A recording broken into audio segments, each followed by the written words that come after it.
Boys and girls, like we discussed in the morning message, we are going to read The Three Little Pigs today. And yeah, we've read this a couple of times and you probably know this story, but that's okay. This story is fun and it's a tale. It's a make-believe story with animals who do human things, like wear clothes. So silly. And that's what makes it a tale. And they talk and walk like people. So yep, that's what makes it a tale, a make-believe story. Now, I want you to think, let me tell you what I want you to think about first. Now, in this story, we know that the pigs build houses, okay? So before we talk about what you would want to build your house with, let's talk about some vocabulary. Can you say the word sturdy? Perfect. Sturdy means that something is strong, okay? Like your house or your apartment, it's strong. The walls are staying up. Can you say, my home is sturdy? Awesome. That means your house is strong and it's ready to hold you up. Now, when we think about our story and how they build houses, what would you want to use to make your house sturdy? If you were a pig, what would you use if you were a pig, what material would you use to keep your house sturdy? Oh, okay, and why do you choose that?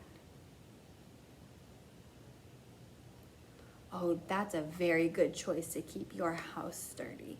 Now we're gonna read this story and find out some pigs who didn't have sturdy houses and a pig that did.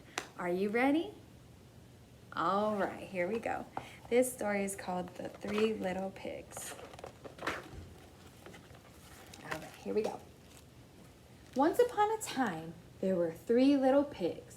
They lived with their mother on a farm. One fine spring day, Mother Pig said, "Little pigs, it is time for you to go out into the big world." So the three little pigs started off happily down the road.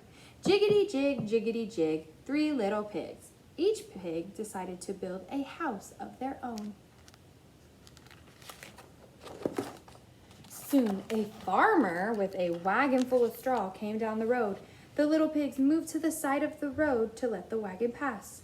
Then the first little pig oinked. "Wait, Mr. Farmer, may I have some of your straw? I will build my house of straw." Do you think that straw is sturdy? Oh, why do you say that?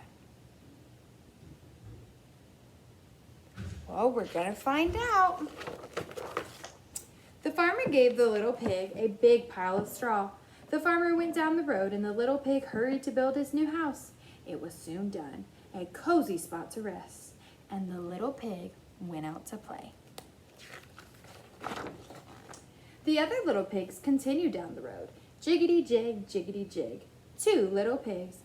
They looked high and low for something to use to build their houses.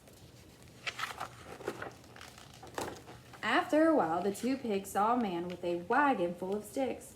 "Wait, Mr. Farmer, may I have some sticks? I will build a house of sticks." Do you think sticks are sturdy? All right, well, we'll find out. The farmer gave the little pig a pile of sticks. "Thank you, sir," oinked the second little pig. The farmer waved and he went down the road. The little pig hurried to build his new house. He couldn't wait to complete the job.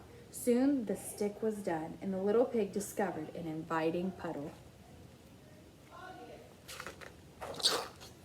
The other little pig continued down the road. Jiggity jig, one little pig. He wanted to find something exceptional for building his house. Finally, the pig saw a builder with a wagon load of bricks. "Wait, Mr. Builder," oinked the third little pig. "May I have some bricks? I will build my house of bricks." Oh, perfect. And then hers is right there on my desk. And then this is stuff that you can fill out for her. Okay. So I'm gonna leave it right here. Yeah, perfect. Now, tell me, do you think that the bricks are sturdy? Perfect. Well, let's find out. The builder gave the little pig a stack of bricks. The builder went on down the road and the little pig began the slow process of building his new house. He carefully lined up each brick and made a fine, sturdy house. When it was done, the little pig went out to find his brothers. Early the next morning, there was a knock on the door at the first pig's house of straw. Little Pig peeked out the window. It was the big bad wolf. Knock, knock, knock. Little pig, let me come in, or I'll huff and I'll puff and I'll blow your house in.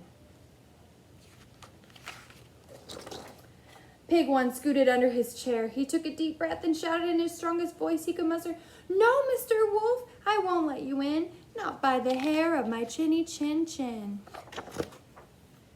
The big bad wolf took a giant breath and he began to blow. He huffed and he puffed and he blew the house in. The straw tumbled down around Pig 1 as he scooted out through the jumble and ran as fast as he could. Pig 1 scampered to the stick house of Pig 2. The two little pigs rushed inside, slammed the door, and locked it. They put their arms around each other and hid under the table. The big bad wolf was very hungry, especially after blowing down the straw house. He followed Pig 1 to the little stick house and knocked on the door. Knock, knock, knock. Little pigs, let me come in, or I'll huff and I'll puff and I'll blow your house in. Pig 1 and 2 remained huddled together under the table. They looked at each other nervously, took a deep breath, and shouted, "No, Mr. Wolf, we won't let you in, not by the hair of our chinny chin chins." The big bad wolf took a giant breath, pumped his chest, and began to blow. He huffed and he puffed and he huffed and he puffed and he blew the stick house in. With sticks falling all around them, Pig 1 and Pig 2 jumped out from under the table. They ran as fast as they could to the brick house of Pig 3. Pig 3 ushered them inside and locked the door behind them. The 3 pigs squiggled under the bed. The big bad wolf was very hungry, especially after blowing down both the straw house and the stick house. He hurried after the little pigs to the brick house. This time he didn't hesitate. He marched up to the door and knocked.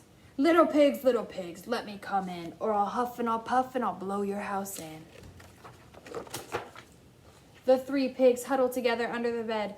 Pig 3's house was their last hope. They looked at each other, took a deep breath, and shouted, "No, Mr. Wolf, we won't let you in, not by the hair of our chinny chin chin."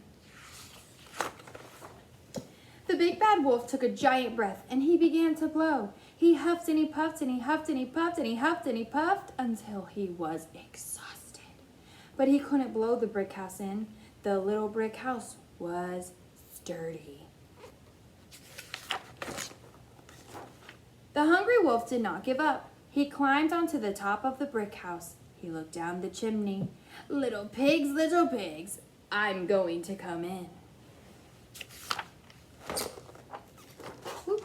The wolf slipped into the chimney, but Pig 3 heard the wolf on the roof, and Pig 3 crawled out from under the bed and quickly removed the lid from the big pot simmering over the fire. Splash! The big bad wolf stepped down onto the boiling soup. Ee-yow! He was so surprised that he sprang back up the chimney and ran away to the woods. The 3 pigs clapped their hands. The wolf was gone and now they could enjoy their dinner. They sat down together to enjoy a hot bowl of soup. The pigs never saw the big bad wolf again, and they lived happily ever after in Pig 3's sturdy brick house. The end. Let's give that story a round of applause. Awesome. So let's think back to our story, okay? Now, which pig built a sturdy home?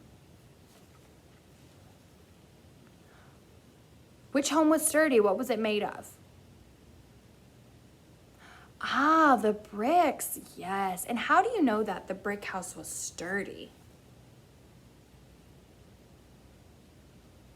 Right. That wolf was not able to blow it in, right? Now, we talked about why did the wolf go to their house in the first place? Why was he trying to get the pigs? Yeah, because he was hungry, right? He wanted to eat the pigs. But I want to know something, okay? So I want you to comment below. How would the story be different if comment below. How would the story be different if the wolf wasn't hungry? How would the story be different if the wolf was not hungry? Let me know.